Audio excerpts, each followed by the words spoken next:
All right, we're going, it's 9 o'clock. So those that aren't here yet are going to miss out.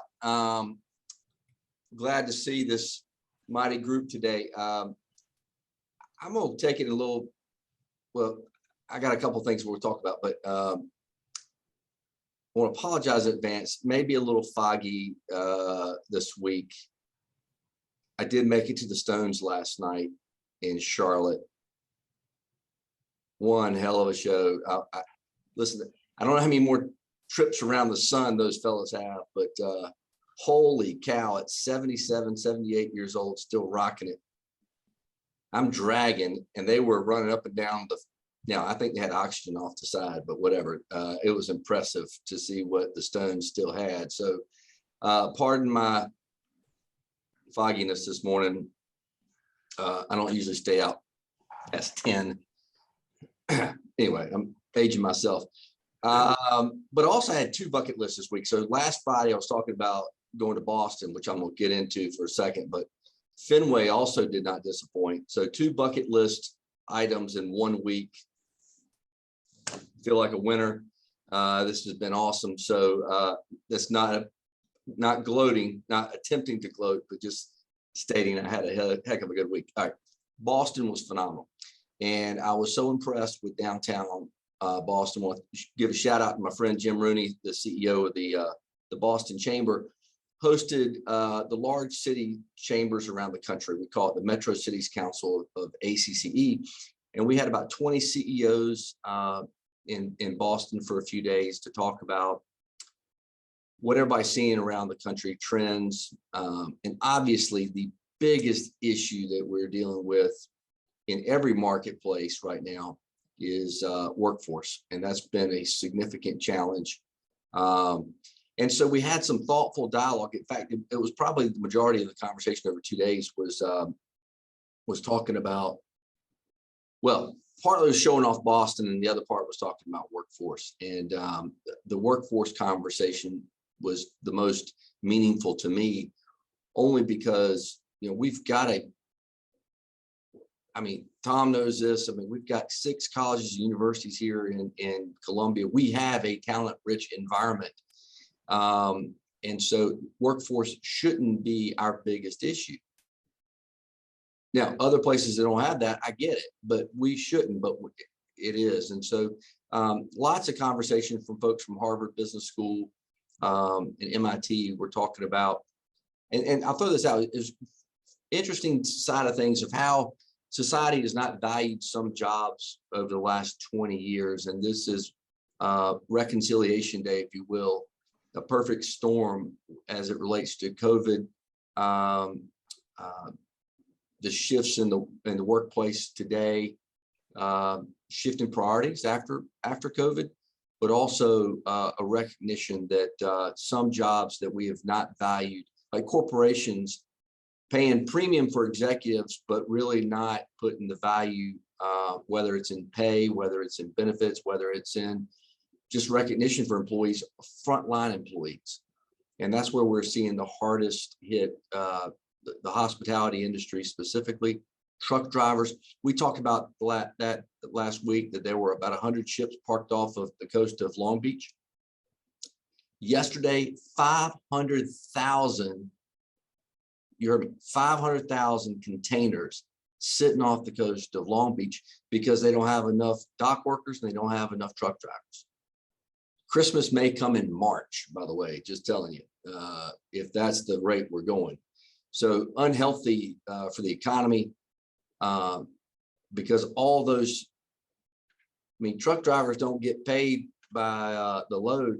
I mean, they get paid not by time, but by load. And so when they're backed up like that, anyway, we're going to have a wild ride, I think. So, but anyway, interesting conversation. I think there's going to be plenty more case studies in the next 2 years on workforce.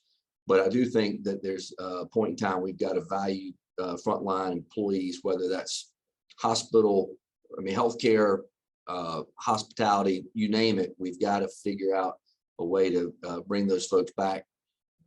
When we do talk about that, majority of the time, that means more money, just FYI. But anyway, the other thing that I was so impressed with in Boston, I've been to Boston several times throughout the years, but I'd not really spent time 3 days downtown walking around, and I was amazed how clean it was. I was amazed that in my entire lifetime, they've been talking about the Big Dig that started in the 60s, 70s, and hey, y'all should all get a Christmas card from somebody in Boston, because most of us paid for by federal dollars. So, but that is a phenomenal transformation of taking raised freeways in downtown Boston and put them underground and turning those old freeways into walking paths and green space. And it really enhances the livability of a community. And it actually brings the community closer together to serve, because if you have those raised things, most of the time they serve as a barrier and not a bridge. And so they've done a great job. At one point in the last 10 years, they've added the seaport side of right across the river from downtown, the financial district, were old docks. And up until the 80s and 90s, they were just an access to the extension of the port and actually run down. And so Boston has transformed 1,000 acres of property in prime real estate, because Boston's not that big actually, and geographically speaking, and turned it into this unbelievable mecca of tech and life sciences. In fact, Amazon's putting up a building now. Amazon in the last 10 years has put $6.2 billion in Massachusetts with 20,000 employees. They're adding 3,000 more in this 17-story high-rise going into downtown Boston.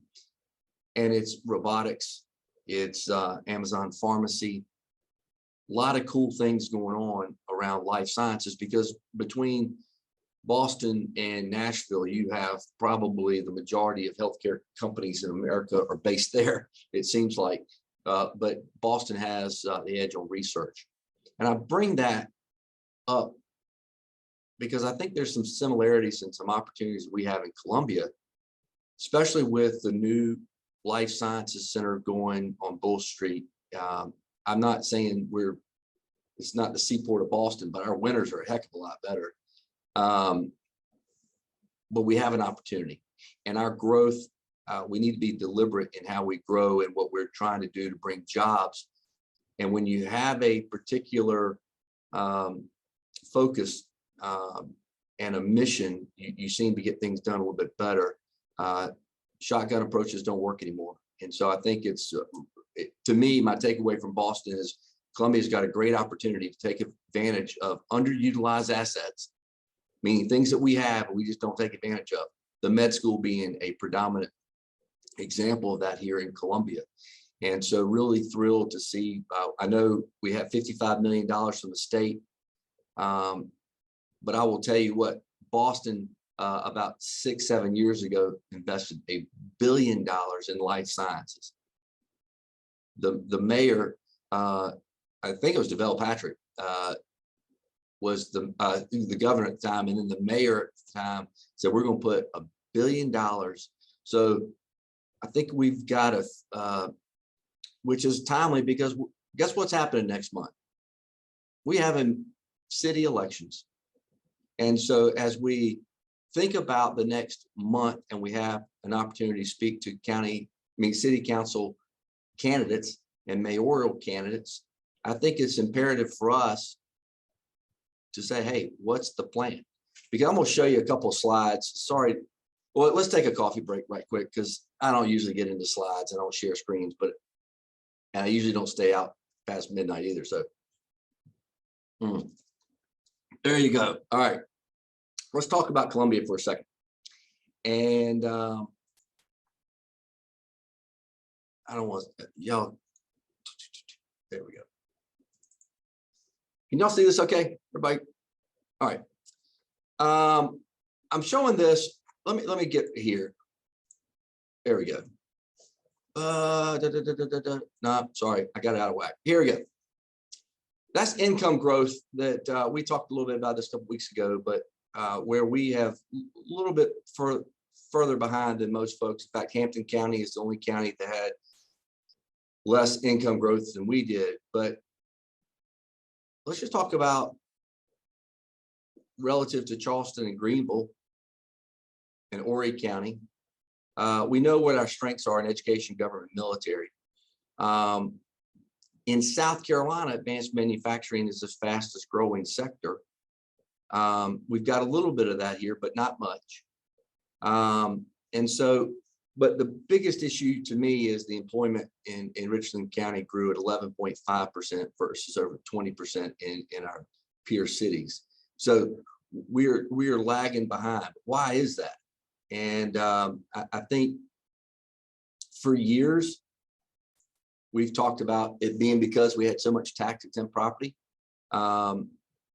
This shows you we're about fully exempt.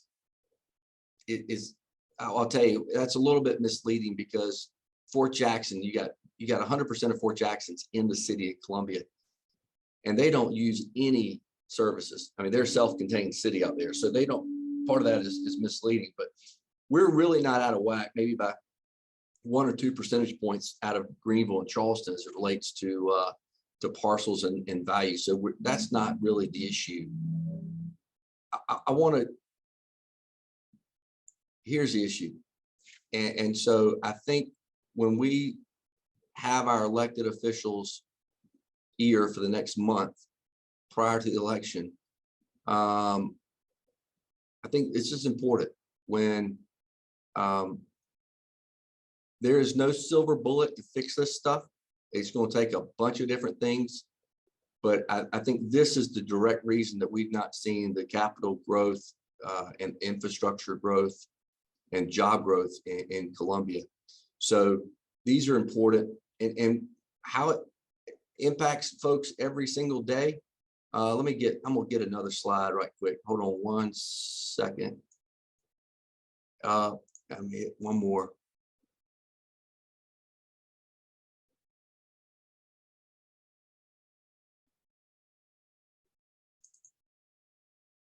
That. No, oh, dadgummit.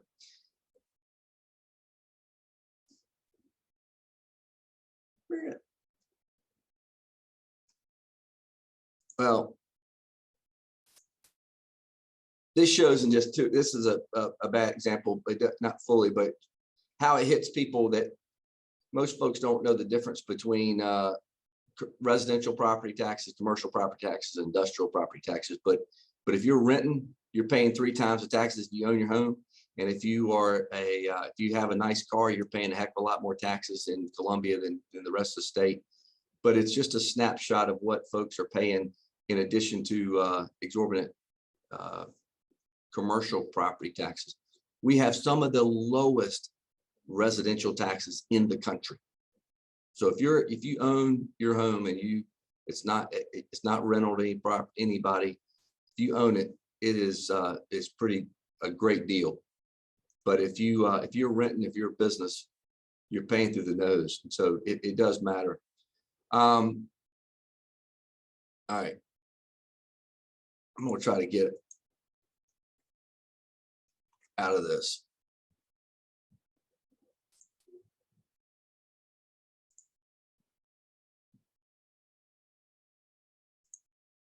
Well, shoot.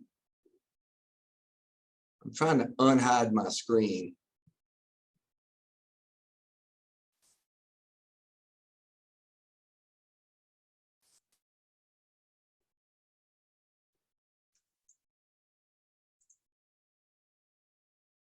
I still didn't do it, did it?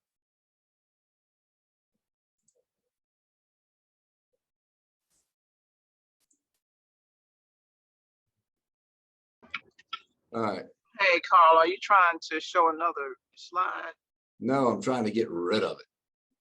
Okay, and did you do unshare? I got it. It moved over. Unshare. Okay. I told you it's a slow morning. Good. Apologies. Anyway, we've got some opportunities ahead of us. We've got great things. So Bull Street announced 250 new high-end apartments, and right across from Segra Park, which is awesome. I think that they've got, and another parking garage. We're going to have 3 parking garages, apartment complexes, an office complex. So there's great things happening in the city. I'm more impressed that they're going to have 2 dog parks in the one apartment complex. That's awesome. So making it really a livable, work, live, and play community. So anyway, we've got 2 opportunities for you to meet some mayoral and city council candidates. Tuesday morning at the Richland County Public Library, we're going to have all the folks in a contested race for city council will be in attendance at 8 o'clock in the morning. And we'll have a panel discussion with them. Also on the 18th of October, we're going to have all the 4 candidates for mayor.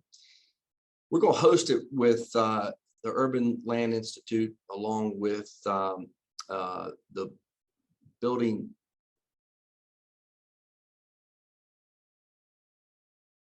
Yeah, we're doing it with Urban Land Institute, the Hospitality Association, and USC has been a great partner with us, and we're going to host it on campus along with Kirk Mendoza at the School of Political Science.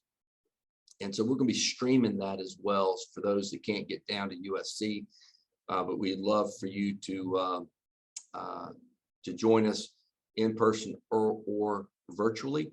But I think it's important, and we're going to have some opportunity for you to submit some questions as well. So I tie that all in together because, again, our potential is great.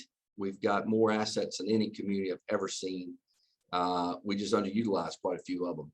But the good news is there's a path forward, and we can get there with good leadership and working together. And it's going to take a team of folks to do this.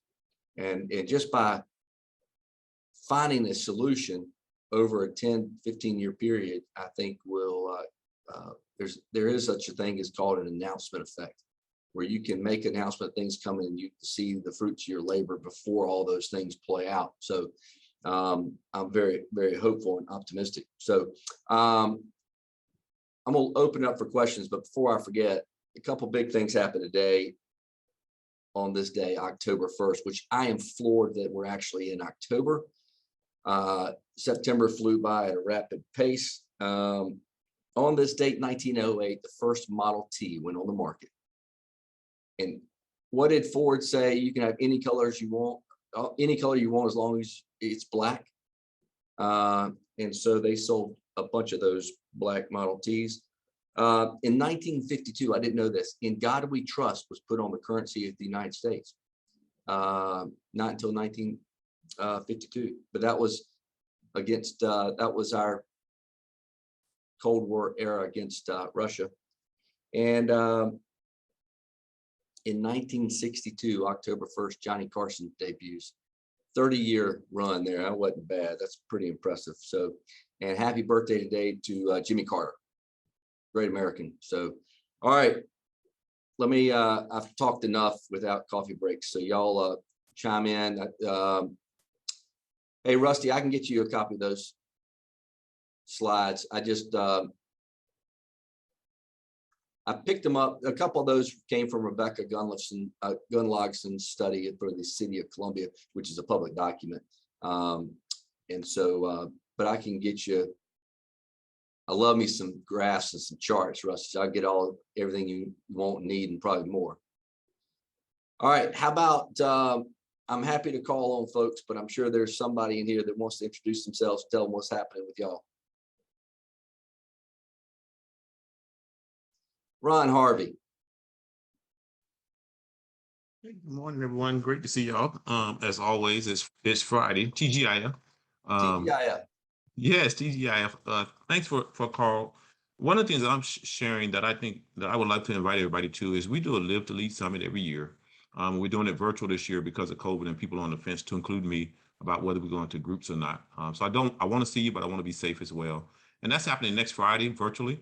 I'll drop it in the chat. We do it every year. And it's really just about bringing leaders together in communities to allow us to continue to grow. So it's not even like pushing our business, and we'll do that at a later date. This is just about us coming together as leaders and growing as leaders to really address the things that we got to address. So hopefully, you guys, if you have time or you have people on your team that you want them to be groomed and talk about leadership, It's a phenomenal event for $79. 5 speakers will be on stage. Thanks, Carl. Yeah, absolutely.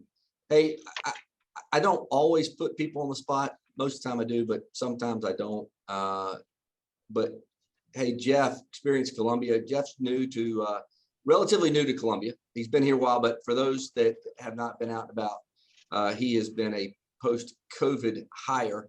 So want to welcome you. I hear you had a good week this week at the convention center. I know there's some folks on this Zoom that like to see you do well. So how are things going? Things are going well.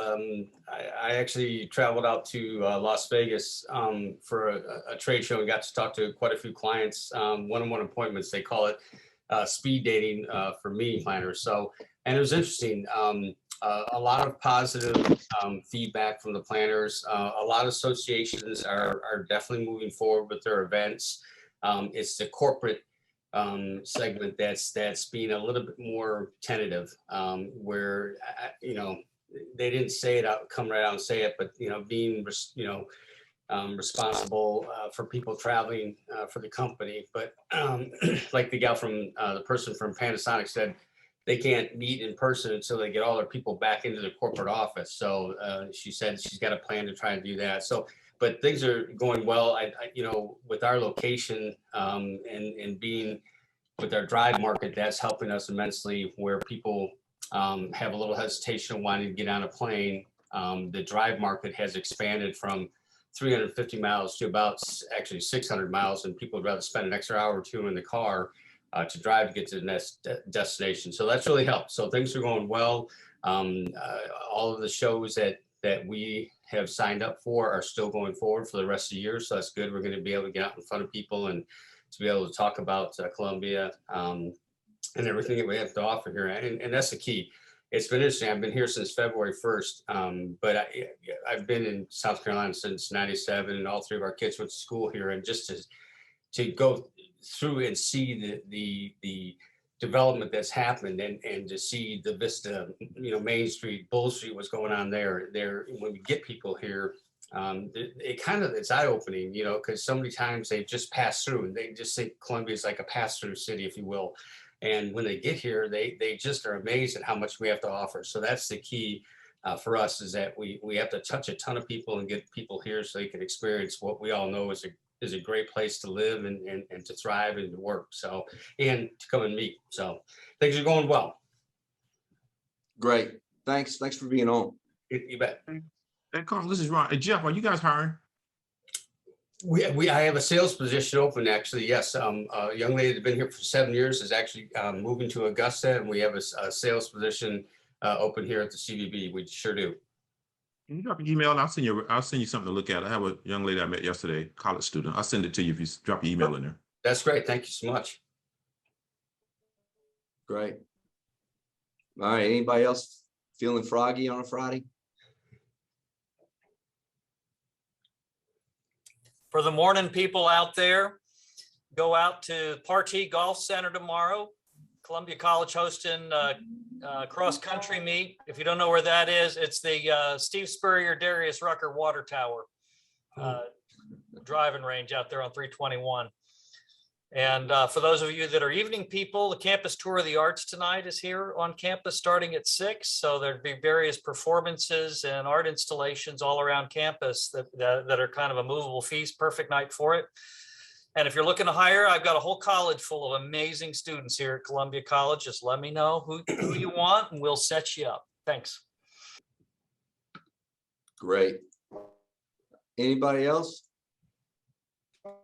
Carl, this is Lynn. Good morning, everybody. Hey, my friend, how are you? I'm good. Just want to give a shout out to, this is Breast Cancer Month.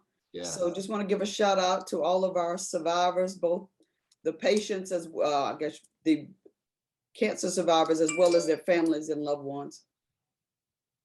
Yeah, good call. Great. Dr. Witherspoon, everything going well? Everything is fine. Just want to say Richland One's graduation rate was 85.8, and been increasing over the last few years and higher than the state average for the last 3 years as well. And then also we talk about workforce development and those types of things, which we're certainly in tune to and key on. But Richland 1 is the only district in the state that offers 16 of the 16 national career pathways, everything from cosmetology and some IT to CDLs and even CNAs and so forth. So certainly look forward to the growth and developing our young people for the future. So thank you. Yeah. All righty. Well, good call, David Belton. National Homemade Cookie Day. All right, that's great. Well, thanks for joining this morning. We'll wrap it up at 9:30, but really appreciate y'all being here. Hey, next Thursday is our 116th or something like that gala. Hope y'all could join us at Central Energy. But have no fear, even though a late night with the TAMs next week will not keep me away from being with y'all Friday morning for coffee with Carl. So have a fantastic weekend. Enjoy the weather, and we'll see you soon. Y'all be safe.